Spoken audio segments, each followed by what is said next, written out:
बाद मीथेन का एमिशन होता है। जो मीथेन एमिशन होता है वो फिल्टर होने के बाद ऊपर जो बलून जैसा स्ट्रक्चर दिखता है उसमें जाके स्टोर हो जाता है और फिर पाइपलाइन के माध्यम से गांव में सप्लाई होती है।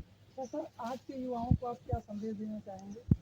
आज के युवाओं को मैं यही संदेश देना चाहता हूँ कि जो दो चीज़ें होती हैं, एक होता है मोटिवेशन और एक होता है डेडिकेशन या डिसिप्लिन। तो मोटिवेशन जो होता है वो शॉर्ट टर्म तक होता है। अगर आप कोई काम करना चाहते हैं तो आपको थोड़ी देर के लिए 1 महीने 2 महीने 3 महीने के लिए आप मोटिवेटेड रहते हैं। पर अगर आपके अंदर डिसिप्लिन है, आपने लगातार अगर किसी चीज़ का प्रयास करते रहेंगे और थोड़ा समय देंगे किसी भी क्षेत्र में, चाहे आप नौकरी का क्षेत्र हो, पशुपालन का क्षेत्र हो, कृषि का क्षेत्र हो, कोई भी क्षेत्र में आप कार्य करना चाहते हैं तो उसमें आप डिसिप्लिन के साथ अपने लगे रहिए और नई नई चीज़ें को पढ़ने का प्रयास करें, नई नई तकनीक को सीखने का प्रयास करें और किसी चीज़ों से को अडॉप्ट करने में घबराएं नहीं और उसको अडॉप्ट करें और उसके बारे में अपने आप को हमेशा अपडेट करें।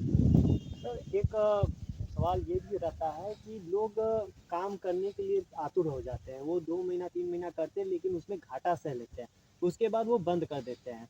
उन जैसे व्यक्तियों के लिए आप क्या कहना चाहेंगे? मैंने वही आपको कहा कि जैसे कि क्या होता है कि हम मोटिवेटेड बहुत जल्दी हो जाते हैं और किसी चीज़ को अगर हम देख के हमें लगता है कि नहीं हम भी कर लेंगे, पर एक्चुअली हम उसके पीछे की कहानी नहीं जानते कि जो व्यक्ति वो उसमें जिस कार्य में क्षेत्र में सफल है तो उसके पीछे उसके सालों की मेहनत है। जैसे कि आप हमारे बायोगैस का ही एग्जाम्पल लेना चाहेंगे तो ले सकते हैं आप कि हम लोगों ने 2016 से हमने पशुपालन को बढ़ाना चालू किया और 2021 में हम लोग ने बायोगैस लगाया और उसके बाद फिर लगभग 4 साल हो गया और अब जाके हम लोग कह सकते हैं कि थोड़ा बहुत आप लोगों के माध्यम से बाकी लोगों को पता चला कि नहीं हम लोग भी कुछ ऐसा कार्य कर रहे हैं।